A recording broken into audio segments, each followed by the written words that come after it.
There are places in this world where things have happened, things that defy logic. No one has been able to explain them. No one has been able to truly understand them. And yet, everyone agrees on one thing: they're real. In today's video, we're diving into locations around the world hiding strange and disturbing stories, places you can actually find on Google Maps. Every place has a story, but some stories feel impossible, like this hole hiding a terrifying secret, or this bridge where something unseen seems to linger. Stay with me until the end, because we're about to uncover the mystery behind these places. Let's start with Overtoun Bridge. This bridge was built in 1895 in Dumbarton, Scotland. Designed in an old Gothic style, it overlooks a 50-foot deep gorge and leads directly to Overtoun House, a 19th century mansion in the Scottish lowlands. At first glance, it looks like any other bridge from that era, but there's one detail that makes it different from anything else in the area. Over the past 80 years, something disturbing has been happening here. Hundreds of dogs have jumped off this bridge, falling into the gorge below and dying for no clear reason. Some dogs survived the fall, but were left severely injured, unable to move like they used to. And in even stranger cases, some dogs survived, climbed back up, and jumped again, as if they were drawn to it, or searching for something, or worse, trying to die. So what is actually happening here? According to various reports, over 300 dogs may have jumped from this bridge. The exact number is debated, but one thing is certain: many dogs have died here, and no one can fully explain why. Because of this, people have come up with all kinds of theories. Some believe the bridge is haunted, that spirits or unseen forces are pulling animals toward the edge. Others say the bridge sits on a thin place, a point where the boundary between our world and another is weaker. There's also a local legend about the White Lady of Overtoun, the ghost of a grieving widow said to haunt the area. But there's an even darker theory. Some locals believe the dogs are reacting to negative energy, linked to a tragic incident that happened in 1994. A 32-year-old man came to this very bridge and threw his infant son off the edge. He claimed the child was the Antichrist. After the crime, the man was declared mentally ill and confined to a psychiatric hospital. Since then, some believe the place has never been the same, but not everyone believes in the supernatural. In 2006, animal behavior expert David Sands investigated the bridge. His conclusion was far more grounded. He suggested that dogs might be reacting to strong scents, specifically from wild animals living beneath the bridge. Mink, for example, became increasingly common in Scotland starting in the 1950s, and many dog breeds are highly sensitive to their scent. According to this theory, the dogs catch the smell, become excited, lose focus, and jump without realizing the danger. So what do you think? Is this just a tragic misunderstanding, a simple instinct gone wrong? Or is there something about this place, something we don't fully understand, that draws them back again and again? Let me know what you think in the comments. Kola hole. In the 1960s, the Soviet Union and the United States were locked in a fierce competition, a race to dominate space. But what most people don't know is that the race didn't just go upward, it also went down. Both nations were secretly competing to dig as deep into the Earth as possible, pushing closer and closer to its core. Officially, the goal was simple: oil, natural resources, scientific discovery. But in reality, it was much bigger than that. Reaching extreme depths could unlock answers to some of Earth's greatest mysteries: earthquakes, volcanoes, and the very structure of the planet itself. In 1958, the United States launched Project Borehole. The plan was ambitious: drill through the ocean floor near Guadalupe Island, Mexico, and retrieve samples from the Earth's mantle. After 8 years of effort, they managed to drill over 800 feet beneath the seabed. But in 1966, the project was shut down. It had simply become too expensive, and they couldn't continue. 4 years later, in 1970, the Soviet Union took over the challenge. Near the Barents Sea, close to the border with Norway, in the Russian region of Murmansk, they began drilling. Their goal was extreme: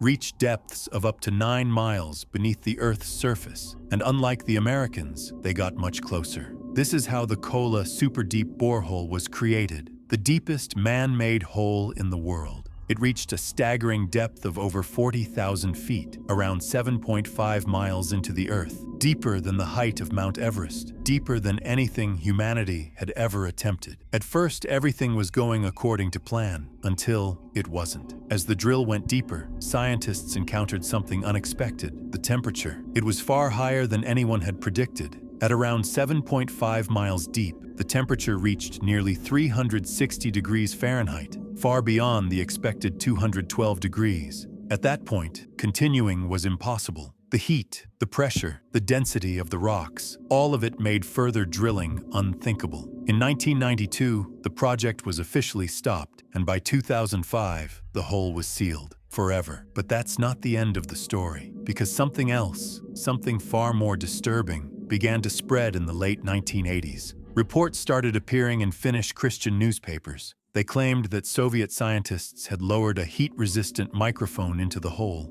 and what they heard was terrifying. Screams, not just any screams, but what they described as the cries of tortured souls coming from deep beneath the earth. By the 1990s, the story had spread worldwide. Audio recordings began circulating online, supposedly capturing those horrifying sounds. People claimed they were listening to the voices of the damned, echoing from hell itself. The story became so widespread that many believed it was real. Maybe even you heard it as a kid. But then, the truth came out. The original recording was fake. It was nothing more than layered sound effects, taken from a 1972 horror film, a complete hoax. And from that moment on, many dismissed the entire story. But here's where things get uncomfortable again, because strange sounds have actually been recorded. In 2013, a Dutch artist named Lotte Gavin conducted an experiment. At a deep borehole in Germany, over 30,000 feet deep, she lowered a specially designed microphone, capable of withstanding extreme conditions. And this time, something was heard, a deep, powerful rumble coming from below. No clear source, no clear explanation. Some described it as the sound of the earth breathing. Others called it something far worse. Scientists later suggested a logical explanation. The sound could be caused by shifting rock formations, layers of the earth adjusting under immense pressure after drilling. But even with that explanation, not everyone is convinced. Some still believe that what was heard down there was something else entirely. So what do you think? Was it all just science? Pressure, heat, and moving? Or is there something beneath our feet? Something we were never meant to hear? Tell me what you think in the comments.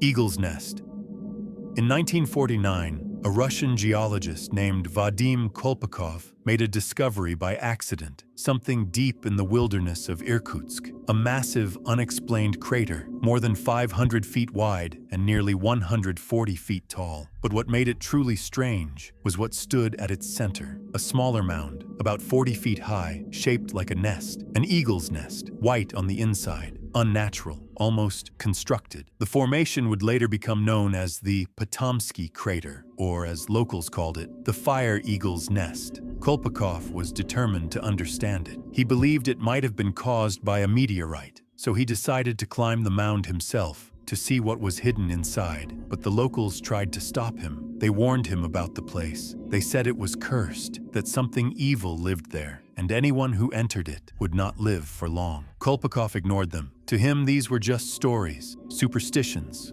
nothing more. So he climbed the mound anyway, confident, curious, but when he reached the top, he found nothing. No meteor fragments, no metallic traces, no evidence of impact, nothing that could explain its origin. Years passed, and more expeditions followed. Scientists kept returning again and again, trying to solve the mystery. But the answers never came, only more questions. Then, in 2005, something disturbing happened. During one of the research expeditions, the leader of the team suddenly died from a heart attack shortly after visiting the site. For some, it was just a coincidence. For others, it was a warning. As studies continued, scientists began ruling things out. It wasn't volcanic. It wasn't caused by a meteorite, which left a terrifying possibility. No clear explanation at all. That's when the theories began. Some suggested the crater was formed by a spacecraft, something that landed and left no trace. Others linked it to the mysterious Tunguska event, a massive explosion in Siberia that left no confirmed impact crater. Could this be connected? No one knows. But here's where things get even stranger. The shape of the crater appears to change over time, slowly, subtly, as if something beneath it is still active, still affecting it, even today. There's one thing scientists do agree on. The crater is around 250 years old. They determined this by studying the growth rings of trees surrounding it. But those same trees revealed something unusual. They were growing faster than normal, abnormally fast. A pattern similar to what was observed near Chernobyl disaster. Which raises another question. What is affecting the environment around this crater? Despite all the theories, no meteor fragments have ever been found. No metal, no debris, nothing. The most grounded explanation today is that the formation may have been caused by underground hydrogen gas, combined with heat rising from deep below the Earth's surface, possibly linked to ancient volcanic activity. This could explain both the structure itself and the unusual tree growth nearby. But even that theory isn't complete, and the truth is, no one really knows what created the fire eagle's nest, and maybe that's what makes it so unsettling. So what do you think? Is this just a rare geological phenomenon? Or are we looking at something we don't fully understand yet? Let me know your theory in the comments. If you want more stories like this, make sure to tell me. With you was your brother, Mostafa. Goodbye.